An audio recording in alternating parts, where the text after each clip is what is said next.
I'll never forget the first time somebody told me that there will be no marriage in heaven. As a young believer, I was absolutely devastated. And I literally thought to myself that if there is no marriage in heaven, I'm not sure if I really want to go there.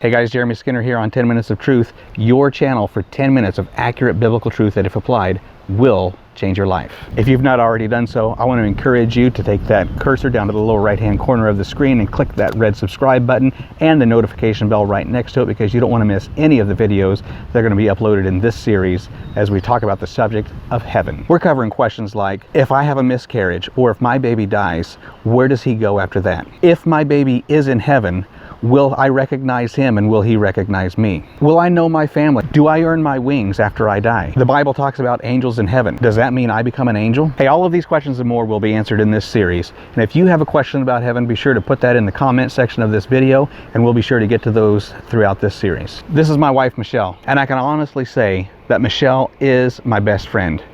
We've been together for the last 29 years. Michelle is fun, she's energetic, she's thoughtful, she's beautiful, and she's an amazing mother to 5 incredible children. 29 years? That's 65% of my life. That's a long time. So more than half my life has been spent with Michelle. So you can imagine how devastating it is to think that when I go to heaven, I will not be married to her for all eternity. That's crazy for me to think and crazy for me to fathom, and it's something that I really don't like to think about. Seems like these words of Jesus continue to put chills up and down my spine. As he's having a conversation with the Sadducees, he says to them in response to their question about marriage in heaven, in the resurrection there will be no marriage, nor will they be given in marriage, but will be like the angels in heaven. Now that doesn't mean that we get a harp, a halo, and wings.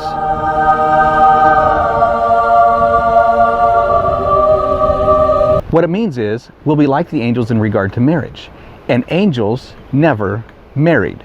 Therefore, what Jesus is saying, we will not be married. But the question is why? And I think the answer is going all the way back to the purpose of marriage in Genesis chapter 1. Man needed a helper. Woman needed a protector. Both had a strong sexual desire that could only be filled by the opposite sex. And in that fulfilling of that desire, children will be conceived and populate the earth. So when we get to heaven, man's not going to need a helper. Woman's not going to need a protector. We're not even going to have this strong sexual desire. Therefore, there will be no intimate connection between a man and a woman, and conceiving of children will not be thought of in heaven because the children will already be there. Now, the passage in question is Matthew chapter 22, verse 23 through 30, where the Sadducees come before Jesus and they present to him the Mosaic law, which said that if a man dies without having children, the wife will then marry his brother in order to carry on the family line. However, in the case that they present to Jesus, there were 7 brothers, all 7 died, none of them conceived with the wife, and then she died, and they asked the question, whose wife will she be in the resurrection? Jesus said, you're sadly mistaken. For in the resurrection there will be no marriage, nor will they be given in marriage, for they'll be like the angels in heaven. I think the most helpful thing that I've learned about this passage is that relationships will be different in heaven than what they are now. That doesn't mean that relationships are going to be something less. It means that they're going to be something more, something better, something more fulfilling and satisfying. Because in heaven our love will be made perfect. In heaven there won't be any sadness, there won't be any sorrow, there won't be any anger, there won't be any bitterness, there won't be any rage, there won't be any jealousy, there won't be any of these negative things, because love will be made perfect. We'll have perfect relationships with our spouses. We'll have perfect relationships with our children. We'll have perfect relationships with everyone else who is up there in heaven, rejoicing for all eternity. You see, our problem with this idea of marriage in heaven is that we're trapped in the here and now. This is all we've ever known. This is all we've ever experienced. And we can't begin to think beyond the natural into the supernatural. So we can't even begin to imagine what relationships are going to be like in heaven. There's going to be perfect love, perfect peace, perfect joy, perfect fellowship.